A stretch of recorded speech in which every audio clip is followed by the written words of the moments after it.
ahead of the Merseyside Derby at Anfield tomorrow. Right, Jay, it's early in the season, I know that, but they're both in the top six, which is quite rare going into a derby.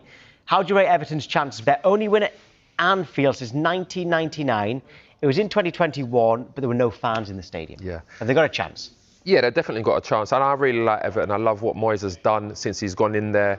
And they've got a good chance because as much as Liverpool have been winning games, they've been winning games in second gear at the moment. They haven't actually played what you would say is a great performance. They've got an unbelievable squad and some unbelievable talent, but they haven't gelled yet. They've got new players in there. So it's a great opportunity for Everton to go there and try and upset Liverpool. Because when you look at Everton and the way Moyes always sets up his teams, they're difficult to beat, they're aggressive, they're disciplined, and then you've got the ball carriers now like Ndiaye, Grealish has gone in there, Dewsbury Hall's gone in there and done really well. So it's going to be an exciting game, and it's one of them derbies that you always want to get home for to watch. Yeah, well, the best thing about it is when we can debate it. Me and you, Jay, with an Everton fan and a Liverpool fan. We've got Conor Ray for Liverpool and Ped McPartland for Everton. I can see the nerves are kicking in already. We're gonna have to be referee here. You two, I think we might have to be. We will start. I'll tell you what. We'll start with the home side. Okay, that is Conor with Liverpool. Right, 100% start this season, Conor. But Everton and Moyes, they've been woeful record at Anfield, like forever for Moyes.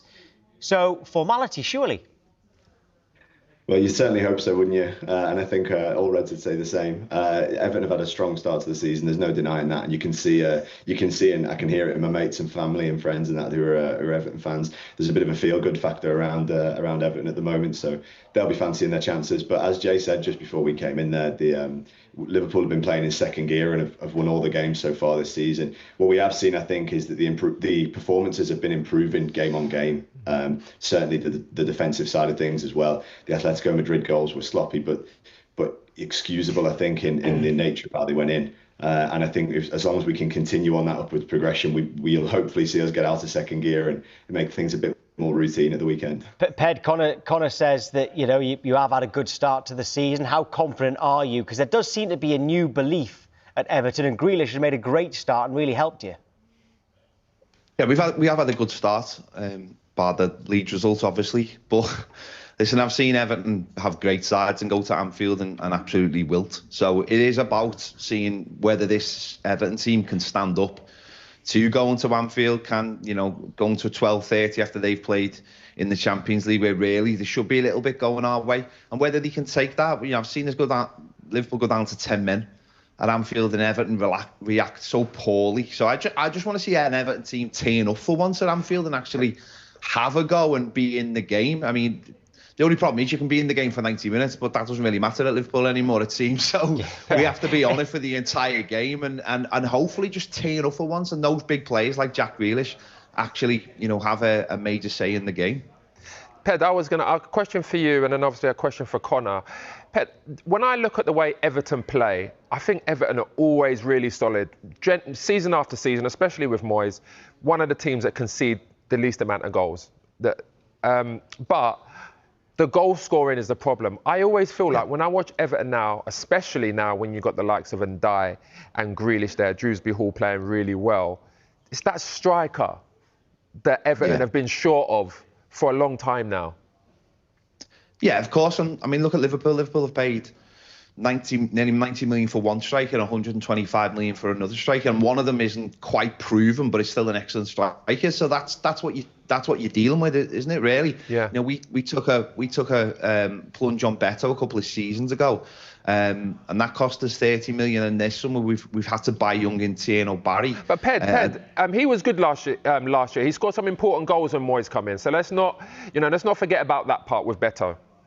Yeah, but it's the big moments though. At Anfield last season, he had a really big moment where he, it was like practically a one-on-one, and he's hit the inside of the post. And they're the moments, aren't they? You can play well in some games, but when you talk about a game like this game, going to Anfield, where you're going to get very few chances, you have to take those one or two chances. Now, Beto did do that at Goodison in the 2-2, but it's goal scoring is a problem for this Everton side still. But that's why I feel like Everton have got a better chance right now, because Liverpool are not firing on all cylinders. And then Conor, for you, I'm going to say team selection's a problem for Liverpool at the moment. A good problem.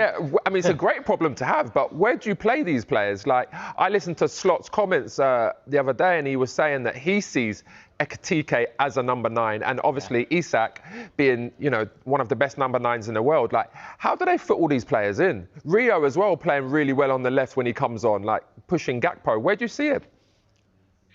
That's a nice problem to have, isn't it, as you say, and it's a little bit. It feels a bit unique in Liverpool fans of recent generation. Certainly, we're not used to spending this type of cash. I spoke about that last time I was on here with you boys as well. We've got the squad depth now that we've got these problems. We've got these positional issues. I thought Ekitike's comments a couple of weeks ago when he got asked about the same on international duty were really. I had a lot of respect for what he said about wanting to play with the best players in the world, that making him a better player and relishing the competition with Isak. And I think when you look at the amount of games that a team like Liverpool in all 4 competitions usually go quite deep in all 4 competitions. You're playing 60 plus games as a team a season. These players will get the opportunities. We've already seen Ekitike getting a chance to start the season. I don't think Slot will be shy in using him when he needs to and protecting Isak whilst he gets up to fitness as well. Rio's had plenty of opportunities off the bench already. So I think with Slot, I've got total faith that we're going to see that rotation and he'll pick the players that will do the job on a game by game basis. Connor, I have one question for you, and I know it's a touchy subject, especially for Liverpool fans. Okay. But here we go. But oh God, I'm worried now. I'm worried. When I watch Liverpool play, sometimes I feel like unless Salah scores, he's pretty anonymous. I know he added to his assists last year, but I feel like now with the players that have come in, is it Slot saying, listen, if you don't play well, I'm going to bring you off now? I think you'd still struggle to hook him. I think he'd have to have some run of bad form to get dropped, Salah, from the team, and that's testament to the level he's been playing at. Yeah, there's no doubt about that. He said as well, by the way, sorry to interject you there, he did say he's a player of moments, and he's come up with some huge moments, but it's when he doesn't score, I feel like sometimes, just bring him off for the last 15 minutes, put someone else on. That's all I'm asking you. What do you think about that? Yeah, I think I was about to reference those comments myself, that Salah operates in moments, right? You can have you can ghost for 80, 85 minutes, but he'll pop up with a goal and an assist. And when you've got a player like that in your team who consistently over the last 7-8 years has been the man to pop up with goals and assists in big moments when we need him to, taking him off for 15 when you're chasing a game will be seen as madness, I think, on the manager's part. I would say, I think with the attacking options we've got, what's nice this season is we've seen less responsibility on Salah to come up with those moments. Last season, I was chatting to my dad about this on the way back from the Atletico game in midweek as well. And Salah played really well in that game. I thought it was his best performance so far this season, but it was refreshing to see that when Salah isn't in the game, in those moments, getting amongst it for the full 90 minutes, as we've seen previously this season already, there are other players around. Ekitike stepped up, Gakpo stepped up, Rio stepped up phenomenally so far as well. We're still waiting for Wirtz to step up. Like, hopefully that bit of pressure removed on Salah's shoulder will mean that he's got that longevity and can keep coming up with moments when he needs to. Ped, for Everton, what is it about Anfield that you found it so difficult for so long? I mean, if I knew the answers to that, I'd be passing it on to every Everton manager. I don't know. It's always been a tough place. This is not even like a Premier League thing. I remember there's like a couple of wins in the 80s. There was like one win in the 90s, no wins till, the game you mentioned before, behind closed doors. It's just been an impossible place for us to go. It's just when your rival is essentially your bogey team as well, it makes it incredibly difficult. And there's always been something. And you watch other teams go there in the last few years. You just it's roll tough for up any team to go there. But yeah, what annoys me is though you do see teams go there and have their day, and we just never seem to have our day at Anfield. And it's so frustrating as an Everton fan to never get those moments. Those moments there. And it's not just Everton. It's David Moyes. I don't know if you heard at the start. 20 games at Anfield with 4 different clubs. Never won. Joint worst record at one ground of any manager. He shares that record with himself at Stamford Bridge, by the way. Now, they are 2 decent teams. Yes, I know that. But he's a decent manager. Along with potentially winning a trophy, how important is it for David Moyes to win at Anfield?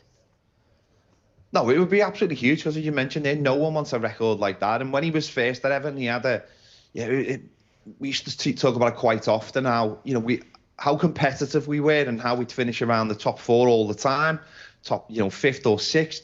But it was like he sacrificed those games, the Chelseas, the Liverpools, Manchester United. Funny enough, we had an absolutely fantastic record against Manchester City, but we gave up those games. And I think now you've got to start winning some of these games to take back that bit of pride and also get yourself up the table. Ped, you would definitely take 2 losses against Liverpool this season and finish in the top 8 or the European places. Yes, I know. Oh, what's the bragging rights? What about they win twice and finish 6th? Yeah, no, but I'm saying I know it's the bragging rights. I know it's across the park. Yeah, I understand that part. But ultimately, Moyes is not judged on beating Liverpool. I think ultimately, Everton are one of those sides now that have the potential to break into them European spots. With the growth, bringing some more quality players in.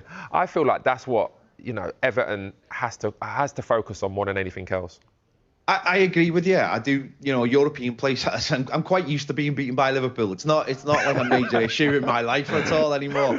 I don't get massively down if they do beat us because I'm just so used to it. But I do think it is important for this Everton side, though, to go to Anfield and actually stand up for itself and show something. And if that leads to a victory, then that would be fantastic. Because I do think it's really important that if we are going into a new era, that we start showing something new. That would be a win. The only thing I would say to that is, though, the only way I think teams like Everton can beat Liverpool is if you try and frustrate them, stay in the game as long as you can. If you go out and try and press them right from the off, you could be 2-3-0 down after half an hour. And that's what you don't want. So I feel like frustrating these teams, when you look at the likes of Forest that go and get results against the big teams, it's because they frustrated the bigger teams. And that's what I think Everton has to do in order to get that result off Liverpool. It does tend to be the way to do it away at those bigger teams. Connor, Ped, thank you very much. Thank you. Good luck to both of you tomorrow.